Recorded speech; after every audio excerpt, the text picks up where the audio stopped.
Hi everyone, welcome to the session of our web series, Fireside Chat with Champions, in which we interview global business leaders asking them crowdsourced questions relevant to the biggest challenge we face today, COVID-19 and its impact on business and society, and the way we can steer ourselves through these uncertainties. Today we have a very special guest with us, Marcela Miguel Berland. She's a president and CEO of Latin Insights. Latin Insight is a leader in strategic communications and research activity focused on Latin American markets, Latino, and it specializes in connecting US businesses to Latin America. They use their proprietary digital and artificial intelligence tool to develop models, indices, micro-targeting campaigns, social listening, and specialized apps using which they make clients feel the pulses of their target audience. Marcela is one of the leading political and corporate strategists in the world. She is an internationally recognized leader who has built a strong reputation as trusted advisor and strategist, and is widely considered as an expert in crisis management, strategic communication, and public affairs. An insightful, confident, and driven achiever with entrepreneurial mindset, leveraging consumer insights, market trends, and emerging technologies to conceive innovative strategies. She specializes in leading integrated digital marketing and communication programs, developing brand messaging, and positioning strategies for corporate and political clients. Marcela is a Fulbright scholar, a Delta Kappa Gamma scholar, and a Monica G. Archibald scholar. She is an alumnus of Stanford University Graduate School of Business, University of Connecticut, and Catholic University of Argentina. Thank Marcela for accepting our invitation. I would request you to let our viewers know a bit more about you and your current activities and areas of interest. Floor is yours, Marcela. Thank you, Deepak. And it's a great honor to be here with you on your 50th, should I say birthday, or is it a secret? And also on your 50th program. So it's very, very, very exciting. I think you said, a lot about me and the company. One of the things that is clear is that we're living in a crisis, and being that one of my expertise, we've been working with a lot of corporate clients and political clients, and also within our own firm, because we felt that it was time to really adapt and reinvent some of the things that we were doing. So I'll talk a little bit more about that when we discuss what startups should be doing and companies should be doing. But I think what I try to do with my clients and also with our own company, usually we deal with crises that are external, but now we're dealing with external crisis and internal crisis in a way, because this pandemic is affecting us all. But we try to look at the opportunities and try to see how do we have to navigate this crisis to come after post-COVID in a way that you are on top of the game and you can really take advantage of the new trends that already are taking place, and we know they're here to stay. So it's very important to really listen, to learn, which is very hard because everything is happening very fast. We see different results in different countries, which is something that hopefully we'll be talking about. And you have to be able to move very fast and take the actions that you need to be one of the players post-COVID. Very well describe your activities. Someone who understands crisis is someone whose weight can be basically compared in gold today, because crisis management, everybody needs it today, whether it's a corporate or governments or any type of individual. So that brings us to our first question. Marcela, you have been someone who have been a political strategist, a corporate strategist, a thought leader. You understand dynamics of global economy as well as coming back home, where you are from, Latin America, very well. I would like to understand from you your perspective about how do you see COVID impacting the global economy, as well as focused on how the Latin America would be impacted, because as you rightly said that different countries are going through different cycles. Some places it is very high when we talk about infection, some places there are complete lockdown, some places there are partial lockdown. So you are someone who understands these things pretty well. So please guide us and our audience that how do you see the impact of COVID on global economy and the Latin America?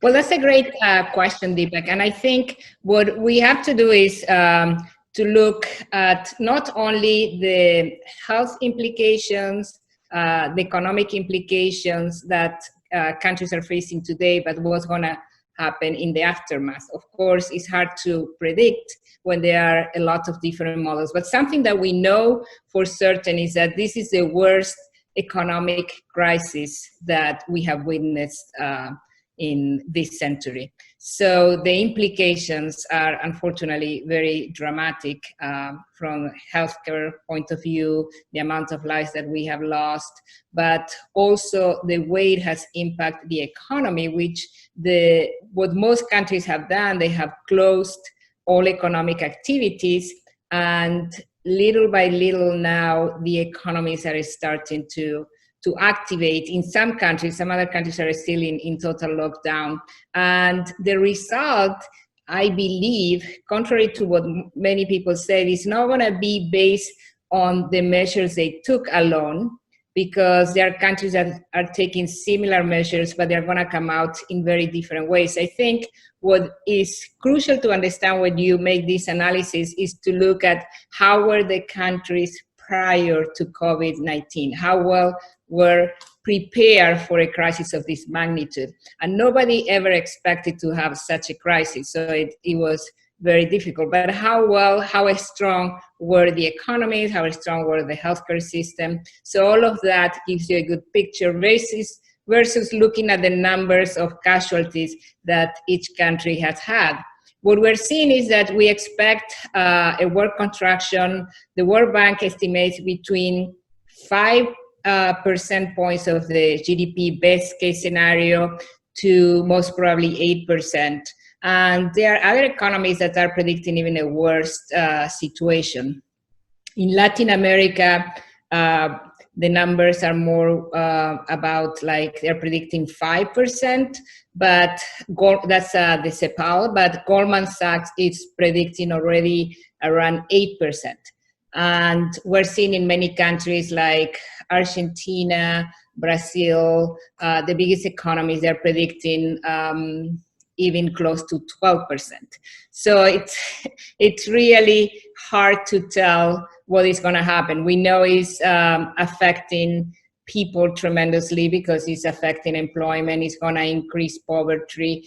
The devastation is going to be very, very, very serious. And while some governments have the tool to deal with it better, others don't. So if we look only at the numbers, it's something interesting, an exercise I did, because a lot of people look at the numbers and we have the US at the top of casualties and number of infections, which number of infections is not a number that we can rely because it's not accurate at all, but we can look at the number of people who have died as a result of COVID-19, which is not also that accurate in some cases.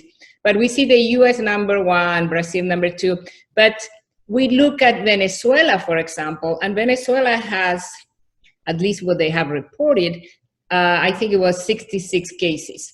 So you will say, well, Venezuela is doing much better than the US. It's one of the best countries.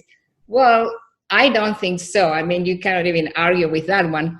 So you have to be careful of how you interpret numbers, and it's a very, very complex situation. We also see the fragility of many economies that are not well equipped to help their people and to move forward in the aftermath.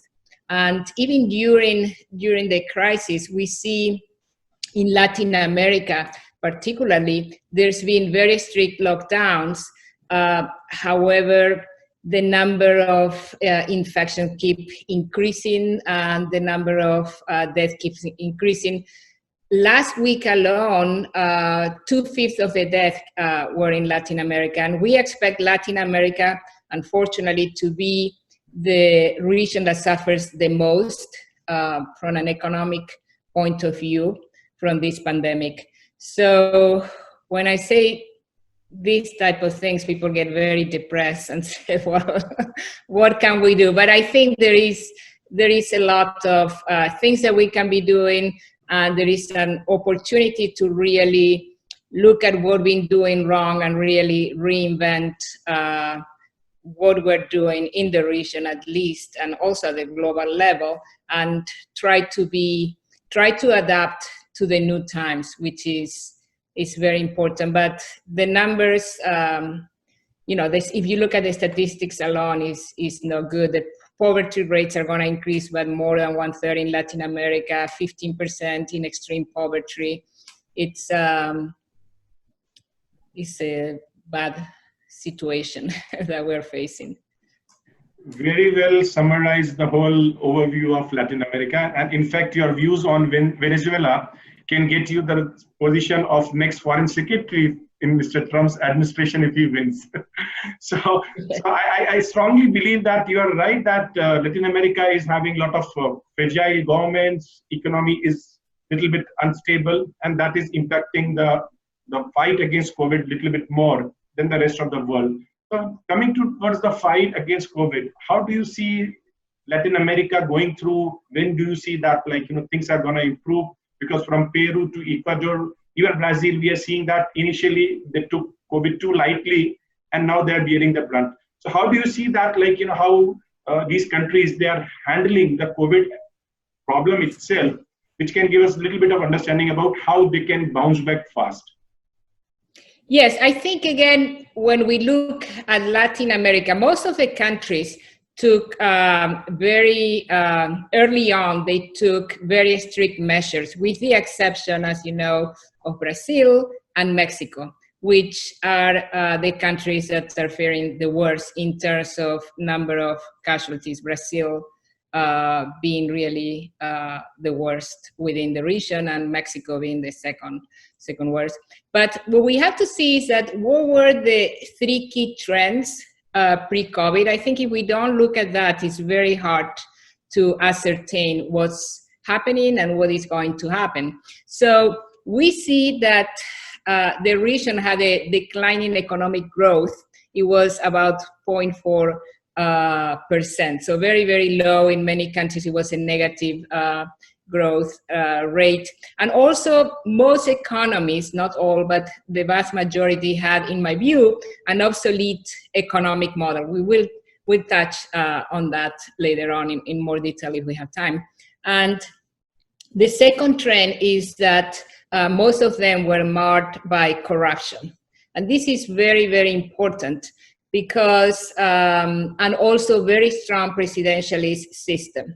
This is important because this is affecting now what's going on with the pandemic, in the sense that people do not trust their governments. They think, in most cases, they are corrupted, and they, for example, tracking devices that have worked so well in other countries tend not to work in Latin America because nobody wants to give their information to the government. They said, well, they're corrupted. What are they going to do? I don't trust them. There's no transparency. So that's a real problem that has to be fixed beyond the pandemic. But, this shows us how important it is. And the third one is something that we saw in even the most developed countries in the region, which was an unprecedented level of social unrest. We saw, I don't know if you remember, but there were a lot of demonstrations around the world, but particularly in Latin America. We saw it in countries like Chile, we saw it in Ecuador, we saw it in Argentina, we saw it in Bolivia, we saw it in Panama, in the Dominican Republic, and then the pandemic hit, so they had to stop. But this is a phenomenon where we see people going to the streets, and we start seeing it again now in some countries despite the pandemic. So on March 11th, the World Health Organization declares a global pandemic, and things change. So what we're seeing now is that, again, the vast majority of countries are taking similar measures, but we are having also a problem because of the way the economic is structured. We rely a lot on commodities. On top of the pandemic, the price of oil went down nearly 50% or more. So all the commodities prices went down. We relied on some exports of agricultural products. The issue with agricultural products, if you cannot export them right away, then you have to throw them away, which I've seen in so many countries is devastating because we don't have the technology. And that's an area of expertise that you have, and where I think your help will be needed for sure in Latin America, because we cannot continue having these issues. The lack of technology, digitalization, we face a lot of issues. So we have also a very, very large informal economic system. So a lot of people work in the informal economy, and they rely on the day-to-day pay of whatever they're doing, selling food on the street, whatever thing they're doing. And therefore, it's very hard, even with lockdowns, to demand that those people stay in. We're seeing that, for example, in Argentina, where there is a very strict, one of the strictest one in the region, lockdown, but the virus is spreading in areas where a lot of people live together, the more poor neighborhoods. But it's very hard to stop those people. If they don't go out, they cannot work, they cannot eat, they're gonna die of something else. And in Argentina, it's a quite interesting case study, because we have less than 1,000 deaths. And last year alone, we have like 60,000 deaths due to respiratory issues. So when you look at the percentages, it's really very low. Our healthcare system is not at full capacity. The hospitals are not. So many people think this is extreme, and people are not going to die of COVID, but they're going to die of other illnesses or of hunger. So it's very, very hard to find that right solution. But unfortunately, while we're all experiencing the same crisis, the virus doesn't discriminate. We're not all equipped the same way. And that's what perhaps some people lose. They say, well, we are all in the same boat. We are not. We're all in the same storm, but not in the same boat. We have different equipment to lead. We're different equipped to lead with this crisis. Again, very, very insightful what you have said now. As you rightly touched upon the point that the economies of most of the countries in Latin America are pretty fragile. And that was even before the COVID. We were seeing the recession getting into a lot of countries in Latin America.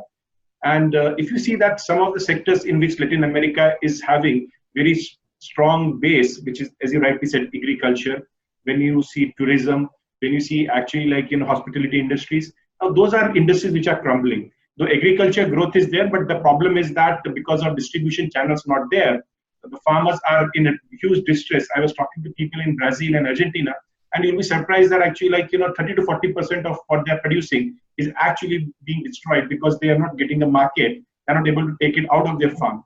Now, I would like to understand from you, how do you see different sectors in Latin America, right? Which sectors you see would be having, that still sail through and be growing, while which other sector you feel that they would be hit very, very hard because of COVID? It will be hit hard, or it will be hit hard means that will suffer. So which are the sunshine, sunshine, and which are the failures? Which sectors are the failures? Well, without a doubt, the ones you mentioned, the agricultural sector is going to be hit very, very hard.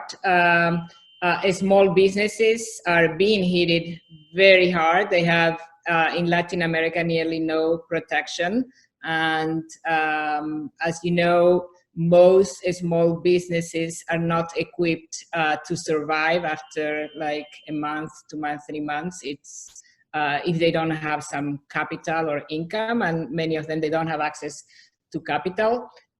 Tourism, all the services industries, it's basically the heart of the economy, because the companies that are doing the best are the ones that are more digital companies.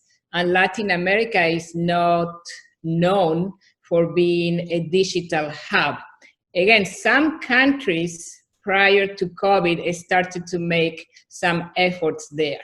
And we have countries like Chile, who has a strong initiative. Google is going to have the biggest hub within the region in Chile, which is going to be great for the country. Uruguay is very committed also to digitalization, but it's not there yet. We have cities like Medellin in Colombia, which is one of an example of a smart city in the region. Incredible what they've done. But in most cases, we're very dependent on commodities and also on agricultural businesses. And as you say, we're being hit in a very, very, very, very strong way. So it's gonna be very hard for the region, and perhaps this is a wake-up call that things need to change, because we cannot be throwing crops away, as you saw, with your contacts in Argentina. We've seen it in nearly every country. I've seen the videos, and it's devastating. So as we talk about the overall economy, now coming to someone who yourself being a very frequent visitor to Latin America, as well as your company does a lot of business in Latin America, how COVID has impacted you as a person as well as your organization, and what would be the steps you would have taken to come out of COVID or to plan so that actually you don't suffer as much as other companies? Well, that's a great question. One of the things I try to do is to learn from the situation. And one of the things I saw early on is that a lot of people got paralyzed. And I think that was the worst case scenario, being paralyzed. So I travel a lot because most of my businesses are international clients. The good thing is that nobody could travel. So I wasn't the only person that could travel, and they will go to someone else. So I'm still continue to work with my clients in Latin America, most of them, particularly the political ones. And I'm working on a political campaign now, and that doesn't stop. With the corporate clients, the pace stopped dramatically because the big corporate clients that we were working with, they were like, oh, let's wait and see. Maybe we shouldn't do what we're planning to do. We don't know what's going to happen. Let's wait a little bit. So one of the things that we were doing pre-COVID is that we were going more into the development of digital products. So we are accelerating that. We created an app for COVID-19 that has been used in Latin America with great success. So that was a great experience. We had to move very fast. We learned a lot throughout the process, the things that we did right, the things that perhaps we didn't do so right. And also, it really opened my mind to a project that I think is going to be crucial for the region, which is the issue of digitalization and smart government, communities, and cities. And we know that the World Bank and the IDB are very committed to that. So we are trying to position and develop the skills and the expertise to be able to be well prepared during and after COVID. And also in terms of organization, one of the things that we've done, despite the crisis, we opened an office in Europe, in Spain, Latin Insights Europe. So we keep expanding. We're trying to do alliances with other companies. I think that's very important, rather than at this time creating your own team. You could have alliances with the best and brightest around the world and really create an exceptional team. So we're trying to use what I call the Uber model, which we were using before. So being prepared for the situation, what is coming up, going more into digital platforms and digital products, it's working for us, and moving, trying to find ways to really do things that are going to be important. We're also working with our partner in Europe in something called CHO, which is the Chief Happiness Officer, which I think is going to be more, it's a little bit like the CXM, but it's going to be more and more important as we move forward, to keep people really, employees engaged and customer engaged, even though you don't have that personal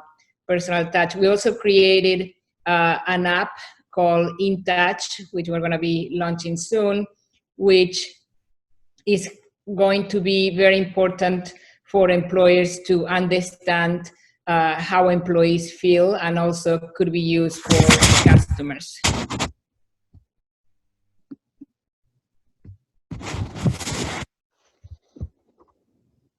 Sorry, Marcela, I just lost you for a couple of seconds.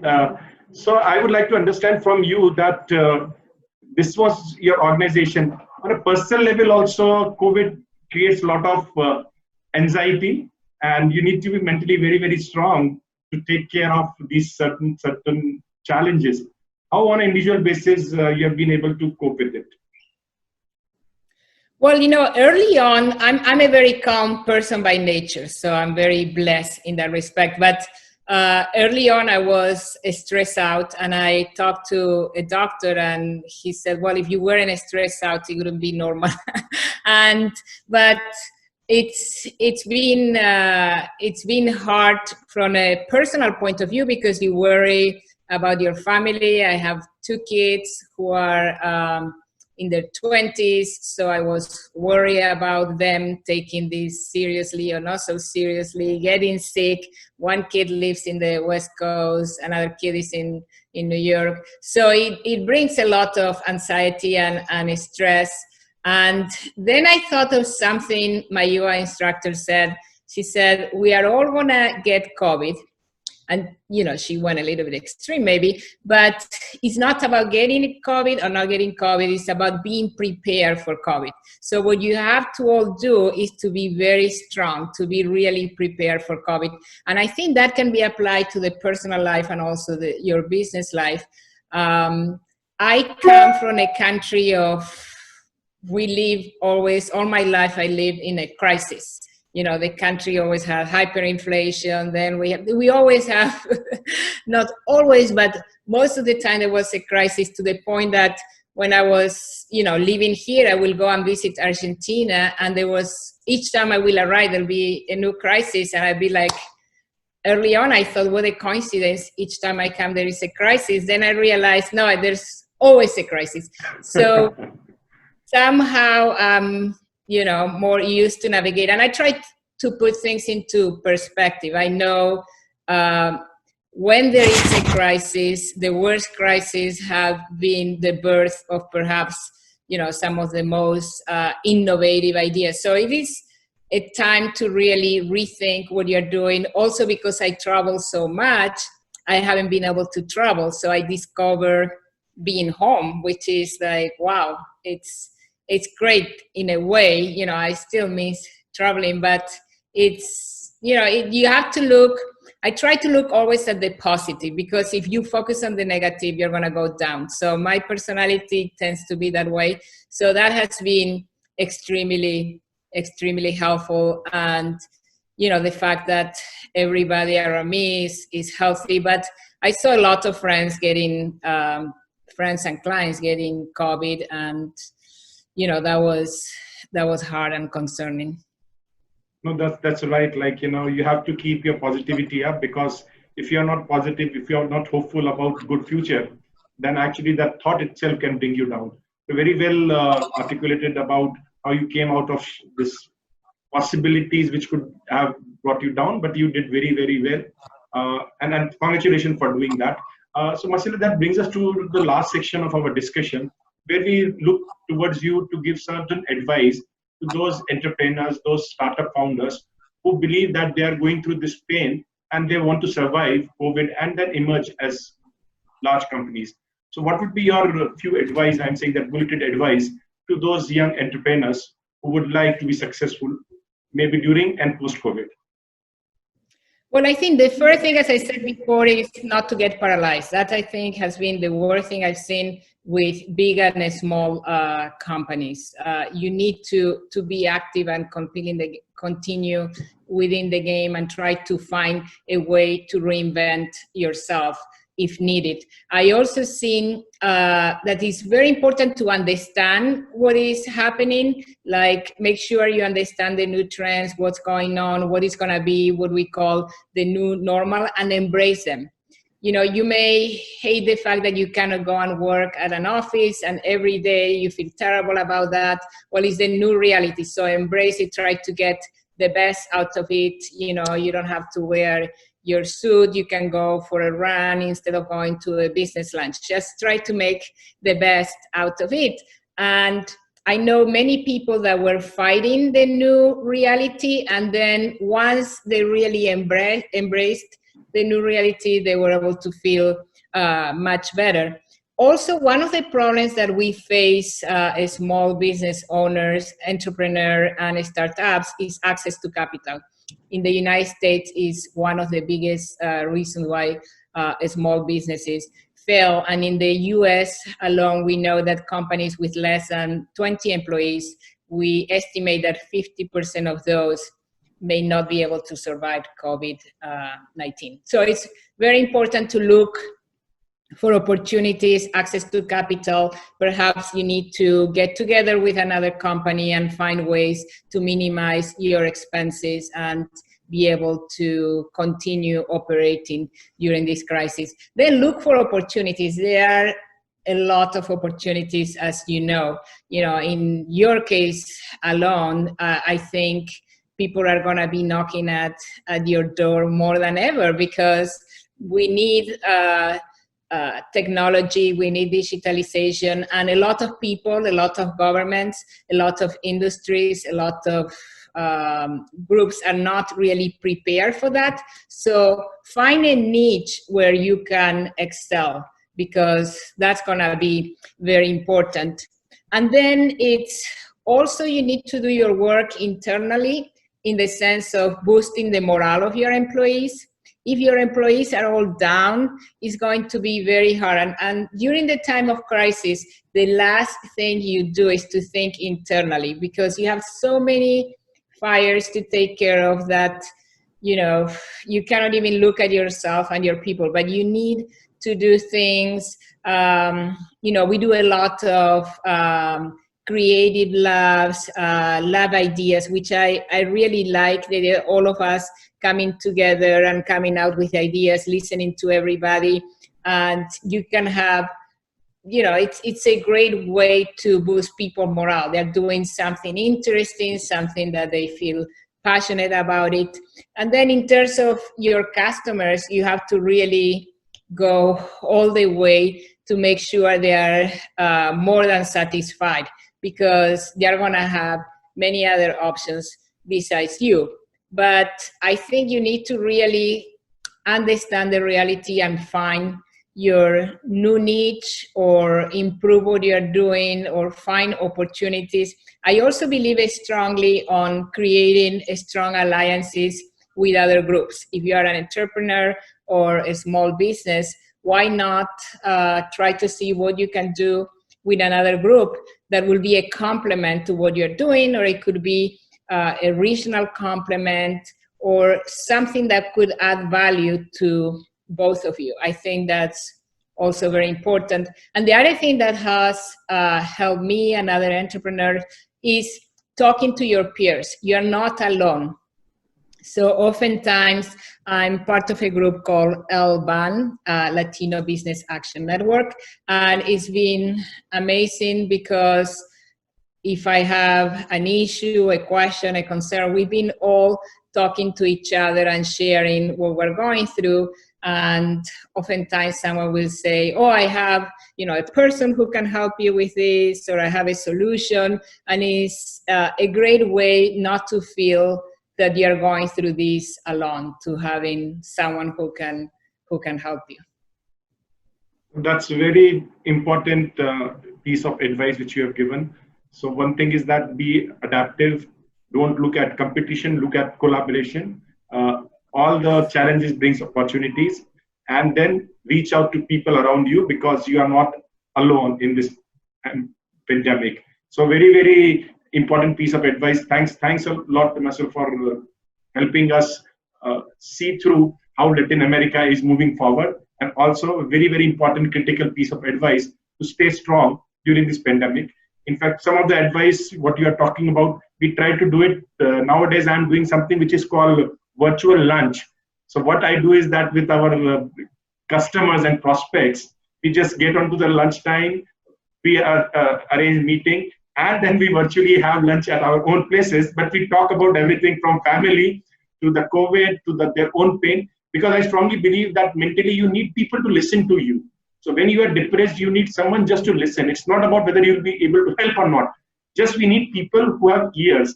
And believe me, I strongly believe that I have large ears. I can go on listening to people and see through where they are coming from. And that is what I believe that is today the world needs.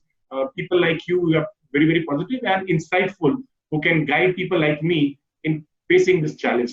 Thanks a lot for your time. It was a pleasure having you on this web series. Thank you. Thank you, Deepak. I just want to say something, that you are such a smart, calming influence as well. When I talked to you first a while ago, I really like your attitude. You were looking at situations, and the fact that we align so much on the issue of digital governments and smart governments, which is what we're going to need in Latin America. And I hope there were more people like you who can help us in the region. And I'm looking forward to collaborating with you on that, because it's going to be crucial for the success of our region and the world in general. So thank you so much for everything you do. You bring a lot of information and positive energy to all of us. So thank you for what you do. And congratulations again on your birthday. Thanks a lot. Thanks a lot for the kind word. That will make me more humble. Thanks a lot. Have a great day. Thank you so much. Take care, Deepak.